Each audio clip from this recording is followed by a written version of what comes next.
Ay may negosyo or mananaya, pagdating sa usapin ng pang-attract na swerte, lalo na sa pera, ang langis ng luya ang kailangan po ninyo. Ang langis ng luya ay nagmamagnet ng swerte, lalo na sa pera. Kaya kung gusto niyo makamagnet ng swerte, lalo na sa pera, ay wag na wag kang magpapawala ng langis ng luya.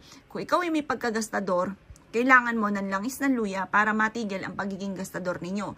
Kung may mga masasakit kang kasukasuan, pwede nyo rin siyang ipangmasahe sa masasakit na kasukasuan.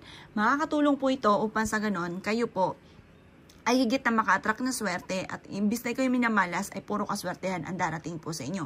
Proven po ito mga bossing. Ang langis po ng ating pong luya at ganoon din na may nakababad ito ng isang buo na dahon ng laurel.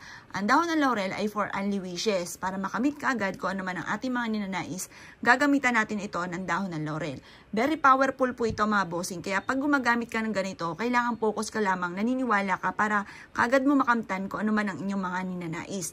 Ito po ay napaka-epektibo. Basta pagtapos yung maligo, magpahid ka na at paulit-ulitin na magkakaroon ako ng maraming pera.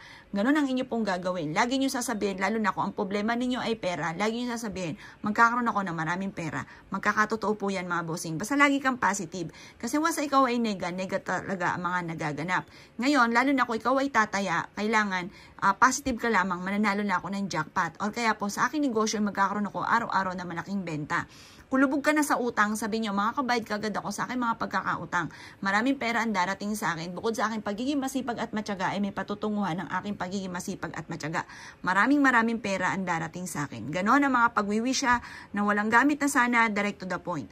Kayo mismo, magugulat ka dahil magsusunod-sunod ang mga blessing na darating po sa inyo. Kayo mismo, maa-amaze dahil hindi lamang po birong swerte ang darating. Kung ang iniintay ninyo, 100, maaaring 1,000 pa dumating sa inyo. Basta lagi kang positive. Aayudahan nyo ito ng pagiging positibo. Kasi once na ikaw ay nega talaga ang mga nagaganap. Gusto natin, panay mga magaganda ang nagaganap. Kaya, laging positive ang inyo pong sasabihin.